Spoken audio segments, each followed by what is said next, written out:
Can the whole universe be a giant organic organism? How to fight back against conspiracy theories?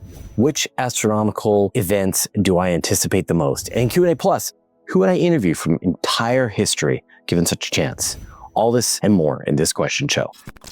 It's time for the question show. Your questions, my answers, as always, wherever you are, across my channel. If a question pops in your brain, just write it down. I'll gather them up and I will answer them here. All right, let's get into the questions. Trans Milkman, what astronomical event do you want to see the most? I want to see a bright comet. I rail about this all the time, but I really do. Actually, that's not the thing I would like to see the most. Like, I would like to see a bright comet. I've seen Hale-Bopp, Hyakutake back in the late 90s. They were amazing. I would like to see a meteor storm. Like, we've seen meteor showers, and I've seen strong meteor showers where you had maybe a couple of hundred meteors an hour during the Leonids one year. But in meteor storms, you're seeing sometimes tens of thousands of meteors an hour. It really looks like the sky is falling. Wouldn't that be amazing? I think the last time one happened was in the 60s. So they happen about once a century. And that's a thing I want to see, is a meteor storm. Tom Colby, I think the universe is organic and we are just a speck inside a larger organism. So one of the things that science does really well is helps us distinguish between vibes and what appears to be evidence that matches our observations. And for the longest time, really for most of human history, we've relied on vibes, right? Why is there lightning? Because the gods are angry. Why do we have good weather versus bad weather? Where do people go when they die? All this kind of stuff. We have all these just sort of vibes, and different cultures come up with their explanations, and these turn into pantheons of their gods. These turn into various myths and sort of cultural things. And it really wasn't until the scientific revolution, like 500 years ago, where we got to this place where we had to come up with a more rigorous way of being able to sort of analyze the natural world around us and come up with methodologies where you sort of go into it without any expectations. You try to understand nature as it is. And that through that process, you can sort of come up with things that are repeatable, that anybody can perform the same experiment and get the same outcome. And then that gives you progress. And that's when our human society moved into this sort of modern place that we are today with all of our technology and all of our scientific understanding of everything around us. And yet it all often comes back to those sorts of hunches, right? The feeling that you're having, where you're like, okay, like I think the universe seems organic. When I look out at the universe, the way things are balanced, the way when you look at the shape of the large scale structure of the universe, it looks very similar to neurons in the brain. It looks very similar to the kinds of shapes that algae colonies will grow. Like, there's something very organic to that.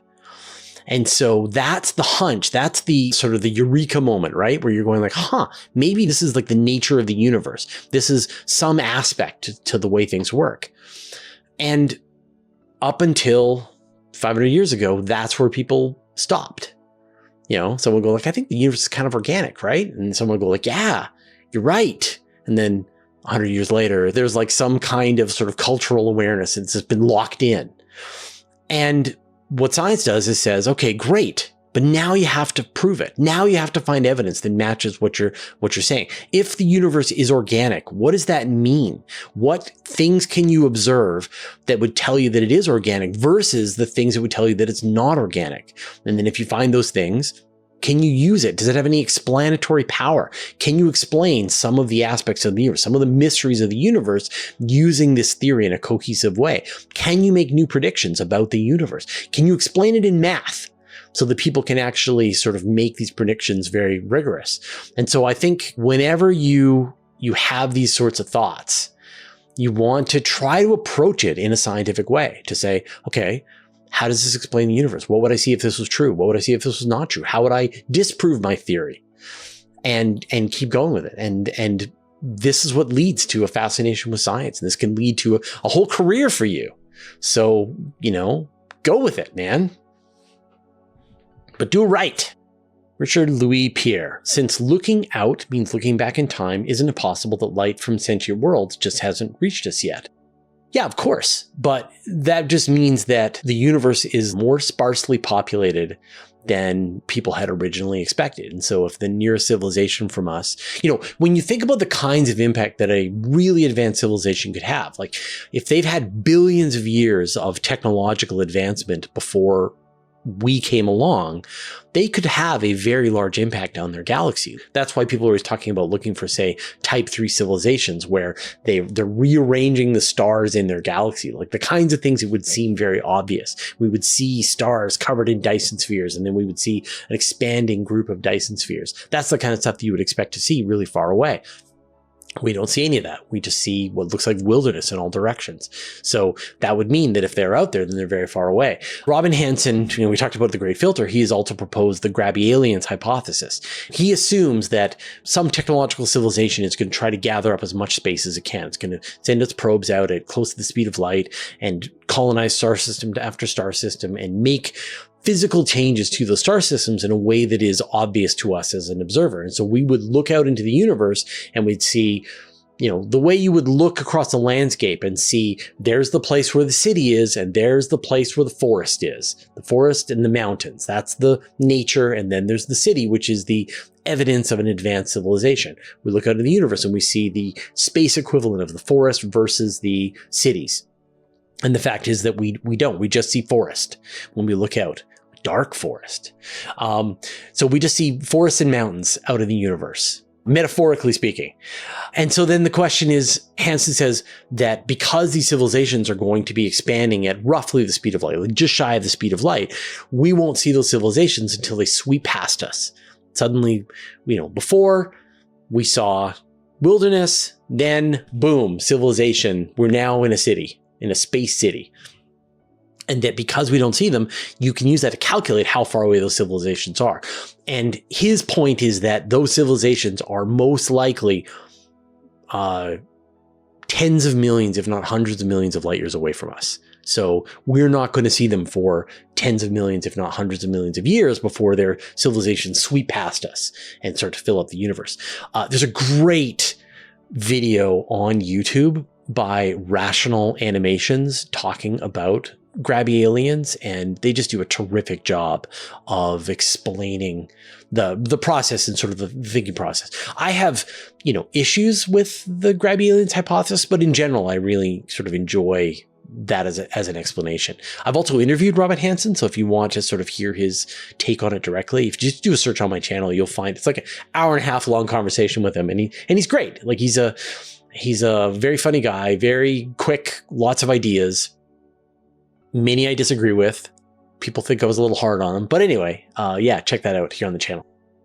It's time to shout out our new patrons at the $5 level and above. Marc-Olivier Rochon, Richard Lyons, The Interplanetary Podcast, Thomas Verghese, Gregory Eaton, Don Wheeler, Frederick Simon, Moth from Rosegg, Lorenz, and Finsky777.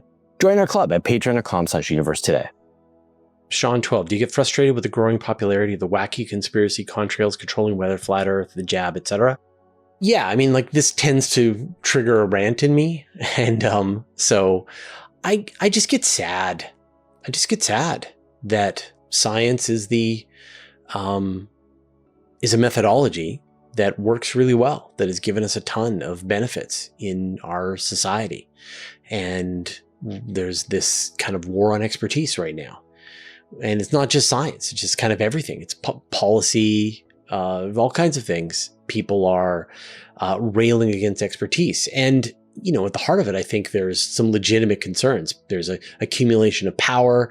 There's an accumulation of wealth. People are feeling marginalized by society, and they're looking for a cause.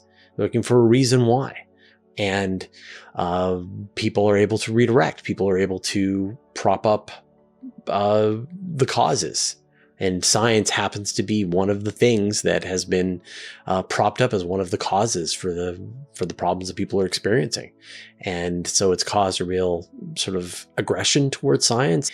It's something that's very unique, I think, to Western culture, very different in Eastern culture, where it's sort of being a scientist, being an engineer is sort of seen as the ticket out of poverty is seen as the ticket of becoming a very advanced society. And, maybe that's just the thing, you just don't realize how good you've got it until it's gone. And that's, I think we're in unfortunately, the find out stage when you have measles cases rising, you have coastal erosion, you have all these problems that have been predicted by science. And not only are people not taking the prediction seriously, they're hostile to the scientists and railing on them as attention-starved, money-grubbing, whatever, right? It's ridiculous. When you look at all of the possible players, all the people who have, all the stakeholders in climate change, right? Scientists don't make very much money. Who does make a lot of money? And, if there was serious action on climate change would hurt their bottom line. I wonder. But they've been, they have money to redirect people's attention to distract them. And so it's just causing a real sort of takedown on science. And it just makes me sad. Now, for a lot of the specific stuff, I just don't deal with it. I just don't it's not like I cognitively disconnect from it. It's just that I don't think it's interesting to entertain clearly non-scientific theories. And I've sort of, I've kind of gone overboard in dealing with the 3i Atlas stuff just because it's so outrageous. But I find just in general, it's like you're rewarding the wrong audience, right? My audience, the people who I want to interact with, are the people who love science, who are fascinated by space and astronomy, who watched space shuttle launches, who were there for the moon landings, who are excited to see new pictures coming from the Vera Rubin telescope, who can't wait to hear more about what's happening in space exploration and astronomy. And they're my favorite, right? Those are the people who I want to lavish my attention on, is the people who want this stuff, who are interested, who have a genuine appreciation for science. I don't have time for the people who, to whatever degree, are railing against science or are making stuff up wholesale, right? We can choose the conversations that we have in this world. We don't have to spend time talking to people who are spouting nonsense. That's a them problem, not a you problem. And by you engaging with them and talking with them and chatting with them about it and trying to convince them, and then it becomes your problem and you don't need to. So, in general, when I'm strong, I tend to just focus on talking about the science, talking about the interesting stuff that's actually happening to an audience who understands and believes in it. And that's enough. I think there are a lot of channels that do well by directly confronting the nonsense. And, I think about say Professor Dave Explains or Simon Dan. And that's just not me. It's just not me. I just don't feel like putting on my armor and wading into combat with people who are spouting nonsense. And I think it's important work because someone needs to push back against it. But it's not me. It's not for me. So I just, I'm definitely frustrated. But I don't really find it's very useful for my time to try and push back against it just directly. I just would rather spend my time entertaining you. Ian, if you could interview any astronaut or astronomer from history, who would it be and what would you ask? I would love to talk to Galileo. I think that's the person. I don't know what I would ask him. He was the first person to take a telescope and really look to the sky and study all of the things that human beings had been examining with their eyeballs for thousands of years. I mean, you look back to the Persian astronomers, the ancient Chinese astronomers, the various astronomers in Mesoamerican stuff, right? They really understood the movements of the sky. When you think about Hipparchus, who was this ancient Greek astronomer, he used a sighting tube, just a tube of metal that he looked through to be able to mark the positions of the stars. And he mapped 700 stars in the sky and had positions, and had even tried to verify that the Earth went around the sun, but they couldn't measure the stellar parallax from the Earth well enough with his sighting tube. With better instruments, maybe would have figured it out. And then in the 1600s, 1610, Galileo turns a telescope on the sky for the first time. These rudimentary lenses had been used a little bit for battlefield. He's like, what if we point these things up and look at Jupiter or, the moon or things like that? And when he did, everything changed, right? That it was just like suddenly he was seeing all these things in a way that nobody had ever seen them. And he saw them all. Like he didn't just see a new aspect of the moon that nobody had seen. He saw the new aspect of the moon, the rings of Saturn, Jupiter, the moons of Jupiter, how Venus goes through phases. He saw that the Milky Way was composed into stars and a lot of other stuff. And clearly just had this dramatic effect on his perspective of the universe. And he wouldn't shut up about it after that. So I would love to just have that conversation with what it was like to point that telescope in the sky for the first time and what happened. So yeah, that's by far, like this, people always ask me this question, and that's the one that pops in my mind every time, because so many of our modern advances, he was the line in between the before times and the after times. All right, those are all the questions that we had this episode. Thank you, everyone who put your questions into the YouTube comments, everybody who joined me for the live show. This is the last episode that I will be recording from the road. Of course, by the time you watch it, I will be back home and ready to get back to work in my normal environment. All right, I'm going to give you some sort of final thoughts about this sort of trip and travel in general. But first, I'd like to thank our patrons.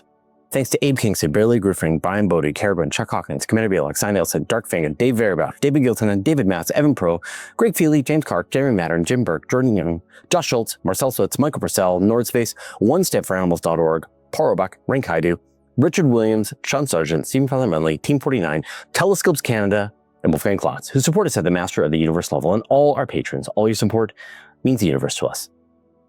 So this is it. This is the final episode that I am recording while we're on the road. I'm in a Airbnb in a place called Pak Chong, which is just outside of the Khao Yai National Park in Thailand. And this is one of the few places in Thailand where you can see wild elephants. So not one that's in a reserve or not one that's on a farm or a zoo. You can just go into the wild and try to see elephants. And it's harder, but this is the way the elephants like to be. And unfortunately, I failed to see elephants. I went on a bunch of trips into the forest and saw lots of other amazing animals, porcupines and monkeys, but I didn't see elephants, which was too bad. But they're out there somewhere. It's been a great time. And I just want to give a huge thank you to really the people of Thailand for being such a wonderful and inviting country. Like there's just a friendliness and a welcoming to foreigners and tourists that you just kind of don't experience in many other nations. And the food is amazing. And a lot of the sort of just the way life goes here is quite fun, and a lot of stuff I'll sort of take back and think about for years to come. But I am also looking forward to getting back and sleeping in my regular bed and having access to my internet and all of my gear and Douglas fir trees around everywhere to cut down. Anyway, all right, I will see you next time, and I will be back in my normal environment with a haircut. All right, we'll see you next time.